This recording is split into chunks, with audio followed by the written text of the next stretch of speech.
Hello everyone, welcome back to my channel, and today I wanted to talk to you about lesson number 3 in how to write your own book. This will be about character relationships with family, relationships with friends, relationships with other people, maybe villagers or neighbors or things like that, depending on what kind of book you're writing, of course. Maybe even pets. Yeah, so let's get into it. So once you've done all the other 2 lessons and you've gotten to a point where you're like, okay, now it's time for the families, you're gonna want to write a family tree for your main character at least. So this is for a multitude of different reasons, because you can either encounter them later in your book if you feel like writing them in. You may want a backstory, you may want a history that defines your family or that defines their family, that will, something about mysteries or secrets or, things like that. So you want to write out a family tree. Now this doesn't necessarily mean that you cannot play with it in a different way. What you can also do is create a family tree and then intentionally leave characters off of it. What I mean with this is basically an incomplete line, meaning that maybe somebody in the universe in your book, who may be either super powerful or maybe somebody who's who has mystery character and all of that, could be connected to your bloodline, but you won't know, or your character doesn't know and finds out later in the book. That will give it a whole piece of mystery that, yeah, it's just an extra thing, an extra layer that you can play with. But also, on a separate sheet, you want to write out who the friends are of your character.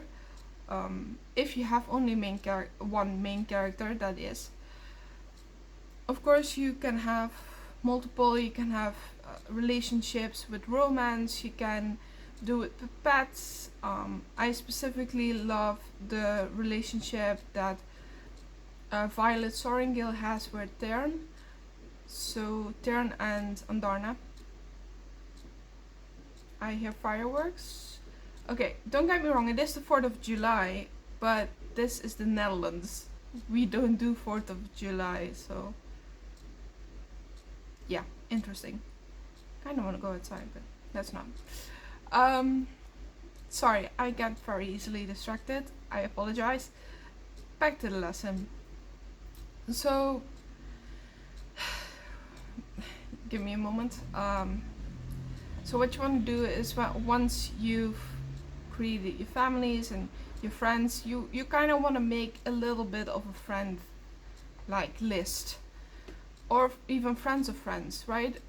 People who are not directly connected to you as a friend, but who could become a friend through other friends.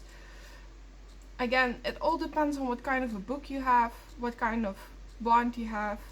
Like I said, personally, I really like the bond that Violet Soaringale has with her dragon Tern and her dragon Andarna. They're both beautifully written, in my opinion, although maybe a little lacking on Andarna for as far as I have read at this point. I have not yet read Onyx Storm. I do have the book, but I'm not there yet. And you also want to make details for them. Of course, they don't need to be as highly detailed as your main character or main characters, but if they are very, very present in your book, you're gonna want to make those distinctions. So yeah, that's very important. And then of course, pets. Pets, I think, are one of the most important things, because they can set off a range of emotions, not only for your own character but also for other people. In a way of, let's say for instance, I'll take a little bit of a backstory of myself. I used to love rats, but one of my friends absolutely hated rats, was disgusted by them, was afraid of them, couldn't stand them, and just found them overall disgusting beings. Meanwhile, my perspective of them is that rats are actually very clean.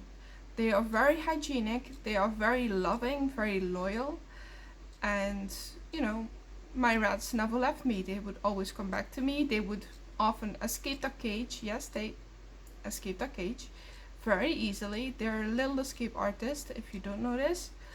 Um, Depending on what kind of cage you have, of course. I did have a good cage, but it was quite old because I bought it secondhand, and I didn't mind them escaping because at that point I didn't have cats and stuff, so they would come to me, and yeah, it was just very cute and very sweet, and basically they were very sweet. But they could also be trained to poop into the cage on a specific spot, so they didn't poop around the house, they didn't pee around the house, so yeah, everything was fine. But you see that kind of distinction between me loving the rats and my friend absolutely despising them, that's a distinction that you're gonna want to make in your book. Because if you have pets anyway, then there's like relations, like if your character has a horse, like my current, in one of my new books, the little girl, I'm not gonna name names right now, but the little girl in the start of the story has a horse or a pony named Penny.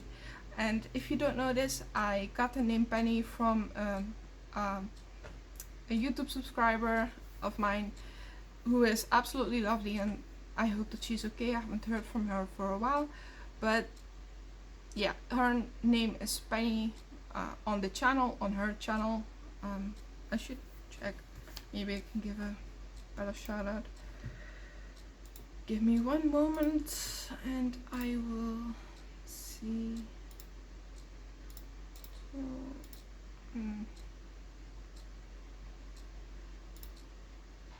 let's see. Where are you? Penny for my thoughts. So yeah, I used her channel name, but also her real name in my book, Penny as a pony, because it's just a lovely name for a pony. And you know, that distinction, like, I cannot say too much about my book. I don't want my work to be stolen. I am personally a little bit terrified to get my work stolen, so that's why I'm being secretive. I don't mean to do that, but it's just, yeah, I can't have that happen again.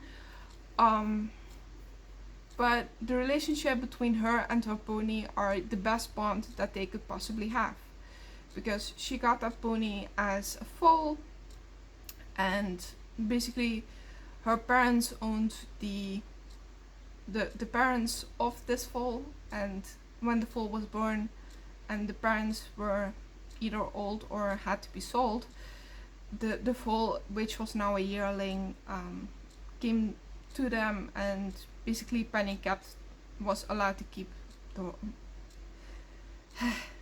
the girl was allowed to keep Penny. It's a very long story, but basically Penny was raised by the little girl, and of course raised, trained, fed, you name it. That was all done between her and Penny, the little girl and Penny. So the bond that they have is basically unbreakable, and of course Penny won't be in the full story because it's a pony, and at this point she's a little girl, but she's gonna be the main character, and that's all I'm gonna say. But yeah, right now it sounds like a horse book. It's not one bit. It's a fantasy story, adventure with romance and all of that, romantasy, and yeah. But okay, enough about that. So their relationship's fantastic, and there's a change in her and the little girl when Penny dies, of course. So those are all kind of things that you want to take into account. What is going to happen to the friend, to the pet, to the enemy? Who knows? You can have enemies. Yeah.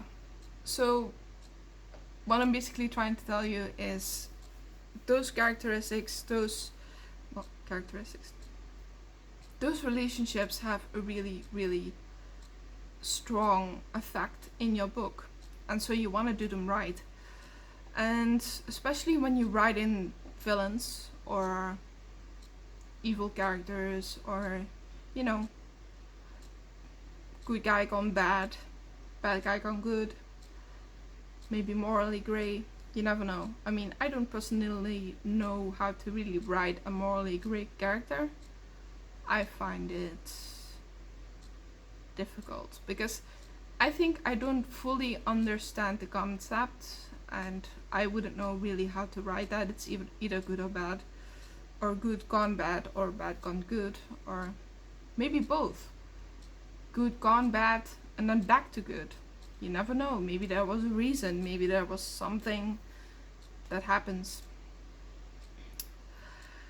But yeah, so really focus on those bonds, on those personal relations, and those things that really are just important to them.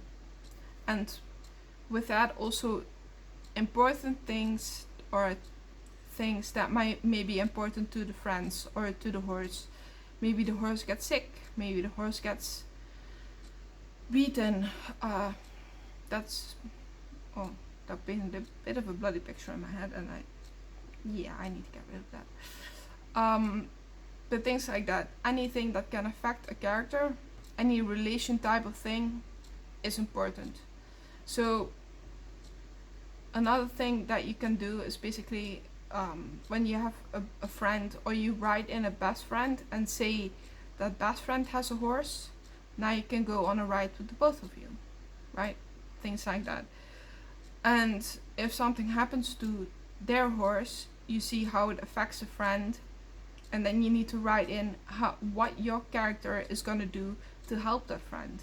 And so there's so many things that you can do with this, so many playful things, you know. It's just, yeah.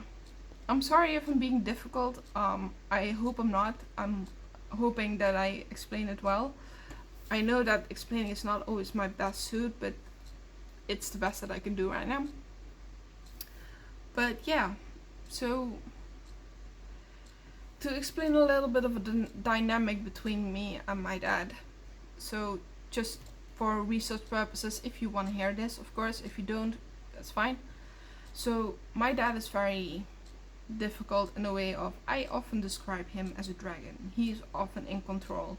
I am 29 years old, almost 30. I turned 30 in August, which is next month. God, I'm getting old. But yeah. So yeah, he still sees me as an 8-year-old kid who still needs to be told what to do. And so he's very, I don't want to sound weird, but for the lack of a better term, he's very dominant. He's very there. He wants to make sure that you do this, and this the right way, the way he wants to do things. Not always the way that I want to do things. So yeah, and I'm somebody who likes to do things on their own speed, but it's often not allowed, or I'm getting backlash or whatever. If he tells me to do something, it's now, not later. It's now. But I don't often want to do that because I want a moment to process, because I'm a little different and I often need a moment to process and, you know, see what it is that needs to be done. For example, if he wants me to put some things away, I need to sit down, I need to process what is supposed to go where. I can't just pick it up and put it away. It just doesn't connect with me. And that's part autism, I suppose. Which I'm not allowed to call myself because I never got the diagnosis, because I am not able to get the diagnosis, but even though they know that, yeah, whatever. But yeah, I really need to process, and often if it's too many things in one, I will absolutely panic and I'm unable to do it. If it's 2 to 3 things, sometimes 5, I'll be fine. I really need to think about what goes where and what I'm supposed to do. But if it's more than that, I just panic and freak out and I'm not doing it at all. Not because I don't want to do it, it's because it's too much to process. Yeah, anyway. So things like that, which is also a fantastic way to spice up your characters. Give them disabilities or abilities. Make him inhuman. Like superhuman. You never know. Anyways, that's it for this video. I hope you enjoyed. I hope it was useful. And for now, I wish you a very good night, a very good morning, a very good day, and a very good evening. And I will be back on Monday. Have a good night. I love you no matter what. Bye.